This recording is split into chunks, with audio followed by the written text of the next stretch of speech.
Our topic for today's discussion is municipalities in India. We will discuss this over two sessions. The first session will cover a historical overview of the development of municipalities in India, and the second session will cover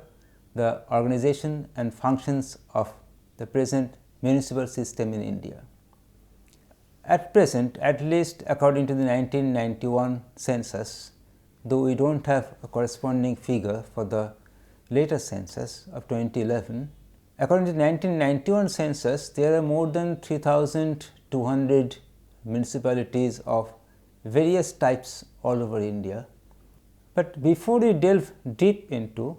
whether municipality is a recent innovation or we have a historical link with the idea and practice of municipal government, let us first have a look into the meaning of the term municipality, trying to have a guess according to the meaning about the root of the term or etymological expedition into the meaning of the term municipality.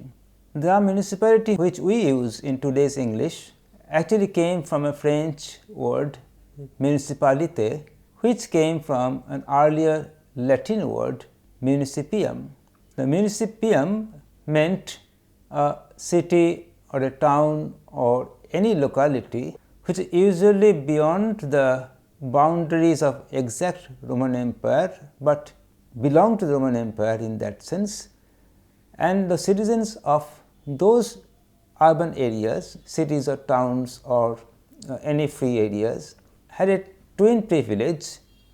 They enjoyed the rights of a Roman citizen, but at the same time they were governed by their own laws. And this is some kind of an arrangement which Rome had to enter into its far-flung provinces, that in return of their loyalties, Rome had to give them citizenship and also had to accept that they remain under their own governmental system. So, that is the root of the term municipality which we use today, and that is what we found in the Western world. Now, what about our India? Were we or are we really alien to the whole idea, or is it a 20th century innovation, or we can really trace or can trace its roots back into a much earlier period? In fact, the latter is true. We have found evidences through archaeological excavations, through documents, and even through the pages of the mythologies like Ramayana and Mahabharata, that in ancient or in antiquity, India of antiquity, people of urban areas had a system of self-governance of rudimentary kinds, definitely not comparable to the present system of municipal system, and they were known as podos or nigams. And even in later Hindu kingdoms, we found evidences of municipal systems which are known as either gosthis or Mahajan Samitis. So, it shows that in India or in India of the classical times, we had some primary or rudimentary forms of local self-governance to some extent, and we are quite prepared for that when it came later on. But in the intervening Mughal period, we found a development of a larger number of towns, and the towns were basically centers of commercial activities and also of political activities. Large towns came up all over India, or at least as far as the spread of Mughal Empire was concerned, but the earlier systems of self-governance was not to be found there. The Mughal rulers depended on the local Kotowal, a person or holds the office of the Kotowali, who combined in himself the roles of both the local tax collector and as well as the local peacekeeper. So, in a sense, if we may even venture to add at this point that or ask the question was that Kotowal of the early Mughal period, a very initial form of the present system of district collectorate and district magistracy. It could have been. But the Mughals were bent on a greater collection of taxes and not so much or not at all on whether people could self-govern themselves or not. And this continued till the East India Company or the British East India Company came to India. The first conscious attempt to form a municipal system of governance we found after the East India Company came over India. East India Company found that local conditions to be very unhygienic, and it was not at all fit for living of its own servants and employees. And so they had to ensure or to see to it that a proper hygiene can be provided to its own employees and servants. With that aim in view, in December 1687, the date is very important in that way,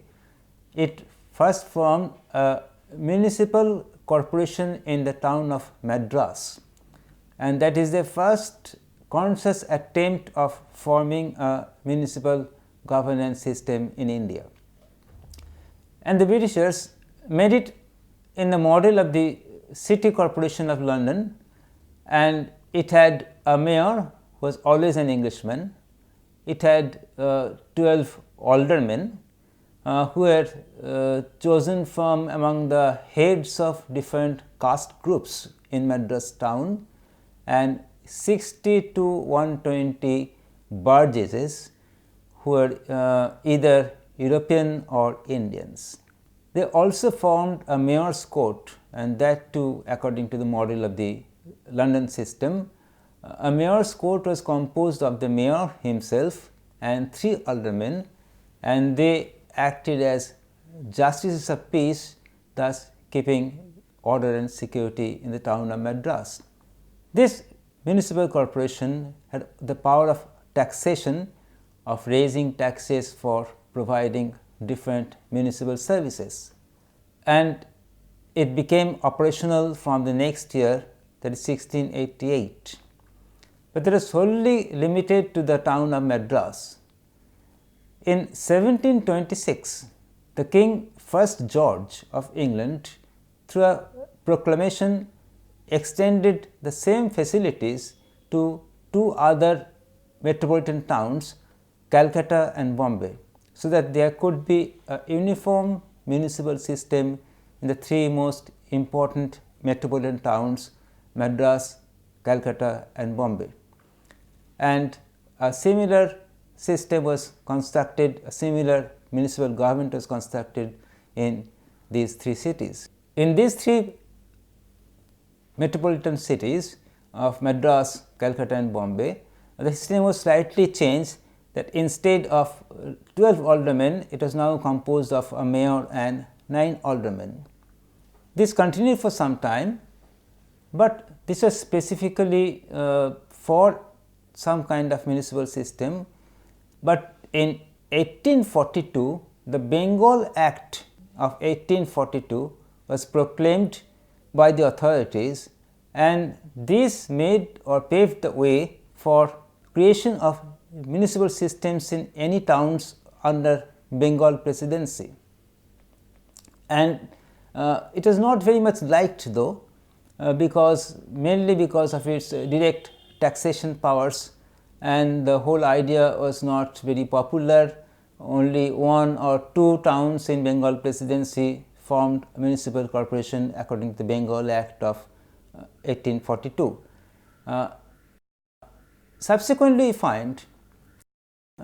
before Queen Victoria took over the reins of India, and even after Queen Victoria took over following the 1857 First War of Independence, Englishmen were for whatever purpose, mainly for a better tax collection, a better hygienic surroundings for themselves and their employees, were interested in installing or establishing some kind of municipal systems all over India, and along the way came the idea of self-government, which we first find in Lord Mayo's resolution of 1870, and in that way it is kind of a landmark, because today we equate local bodies either in urban areas or in the rural areas with the idea and practice of self-governance. And Lord Mayo in 1870 was the first one who very consciously emphasized on that aspect of municipal system, that people should be able to govern themselves freely, or the idea or the concept of self-governance. And this is followed by, in 1882, Lord Ripon's resolution, and this is actually very important, and this is known as the Magna Carta of municipal system in India. Lord Ripon was a liberal thinker, and his resolution was aimed at basically of ensuring a better and greater tax collection for municipal services. He specifically focused on tax collection from local resources under local control to be used for local people. But his idea was that unless a municipal body had adequate controllable resources, it can function properly. His resolution is not aimed exactly at self-governance, but he tried to ensure or create the conditions that which would allow self-governance to emerge. And he mentioned, I quote, that local self-government was an instrument of political and popular education. So, this Magna Carta of Indian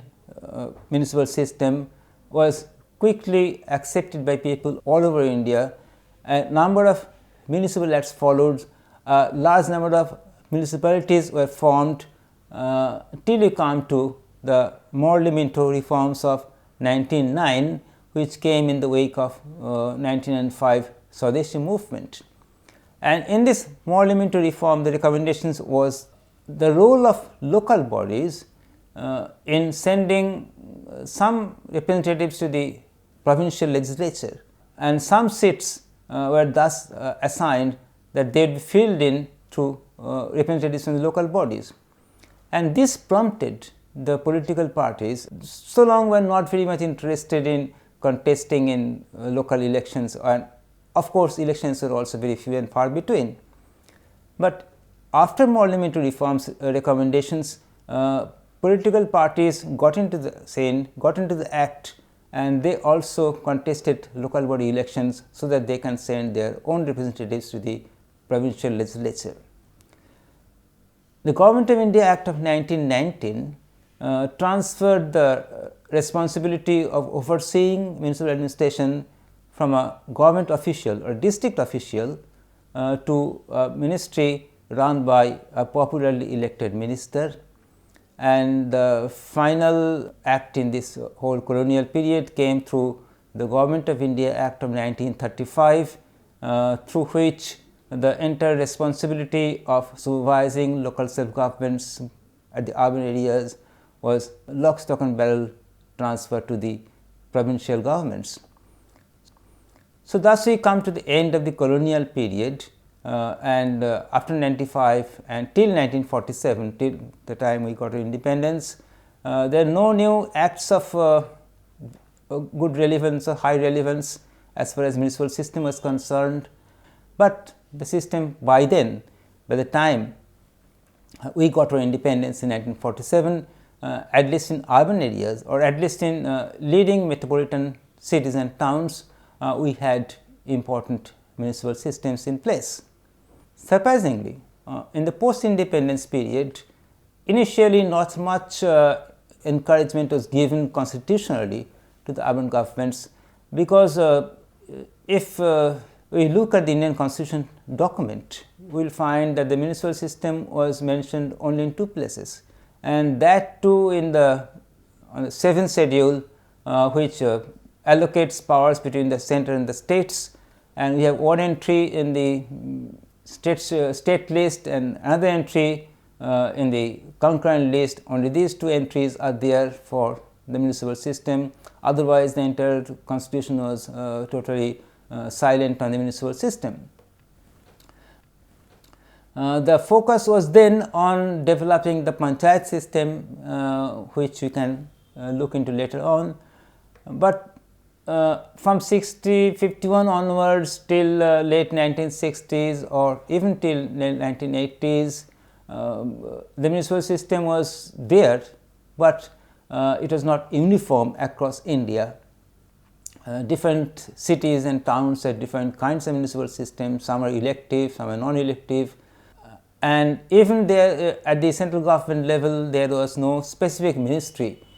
which would assign the task of looking after the municipal system. Only in 1985 for the first time we got a ministry for urban development, specifically given the task of looking after the municipal system, and this Ministry of Urban Development was assisted by other departments as well. In December 1992, the 74th Constitutional Amendment Act was passed. Actually, the bill was passed and made into an act which is called the 74th Constitutional Amendment Act, and later incorporated in Part 9A of the Constitution. This Amendment Act, the 74th Amendment Act, dealt specifically with municipal systems all over India, and trying, as we found in case of the 73rd Amendment Act, which is dealt with panchayats, both were trying to bring in some uniformity across India, 73rd in case of the rural self-governance and 74th in case of the urban self-governance, and also creating conditions for proper municipal services, proper governance at the local level, and also ensuring that the so far disadvantaged sectors of the population got their chances of representation also by reserving seats not only for the scheduled castes and scheduled tribes, but also for the first time, and up till today at that level of governance only 33 and 1/3% reservation for women. There are other innovations too, but that we can look later in our detailed discussion on the origin, on this organization and composition and functions of the municipal system in India. But suffice it to say here that this 74th Amendment Act of which became operational in April 1993, this 74th Amendment Act was a very successful one, has been a very successful one in that one, it has led to uniform municipal practices across India. Two, it has led to a creation of new municipal bodies in towns and cities, and also in transitional areas, like areas which are transiting from rural to urban areas. So, we now get or almost the whole of established urban area and the areas which are now becoming urban areas, almost the whole of such urban areas are now covered by an intricate network of municipal systems. And three, by reserving seats not only for the scheduled castes and scheduled tribes, we had that at the local legislature level, we had that for the national parliament level, but by ensuring that 33 and 1/3% seats are reserved for women across different segments of the municipal system, it ensured that women who, as the line goes, who hold up half the sky, get their proper representation in the municipal system of governance and local self-governance, so that they get the proper political education, the proper experience which may help them later to graduate into state level politics or also to and then to the national level politics. So, after this 74th Amendment Act became operational, many states brought in relevant and concurrent municipal acts to update their existing municipal systems, to modify them. so that they can fit in the bill of the 74th Amendment Act. So, by now we find as far as the history of the development goes that we have come to almost a point at which you can stop. But something has definitely to be said that if we even if we ignore or if we do not put such very importance on our examples from antiquity or early Hindu kingdoms of the existence of rudimentary municipal systems, at least since the first conscious attempt in December 1687 and down to 1992 or 93, that is a period of more than 300 years. And the entire Indian municipal system, the system of urban local governance, had been developed over these 300 years. First under, in fact, however much we may dislike the practice of colonialism or the fact that we are under colonial rulers, one thing has to be said in their favor is that even if for their own narrow interests, even if for ensuring a better atmosphere for their own servants and employees to live in or for themselves to live in, at least they thought of introducing a municipal system. They took steps to implement those systems, and finally along the way, mainly because two individuals, Lord Mayo and Lord Ripon, were both liberals, that the idea of self-governance struck root, and thus we find that over last 300 years we have not only got for ourselves a municipal governance system, but also with it a system of self-governance, which is a hallmark of a modern democracy. So, over a period of last 300 years or more, we have first under the guidance and inspiration and active role of the colonial rulers, and then under our independent India's government, we have developed a municipal system which is providing not only good governance at the local level, which is very much required at present, but also we are at the same time could implement the principles of self-governance, which is a hallmark of modern democracy, and to imbibe our local institutions with these self-governing principles. But one thing can also be said in expectation that everything, or against the fact that everything around us is changing fast. So, it may not be so that we will be stuck at this 74th Amendment Act or Part 9A, but we may also have to move on with the changing times, and later in near future or in distant future the present system may also change. That is, the future can tell us.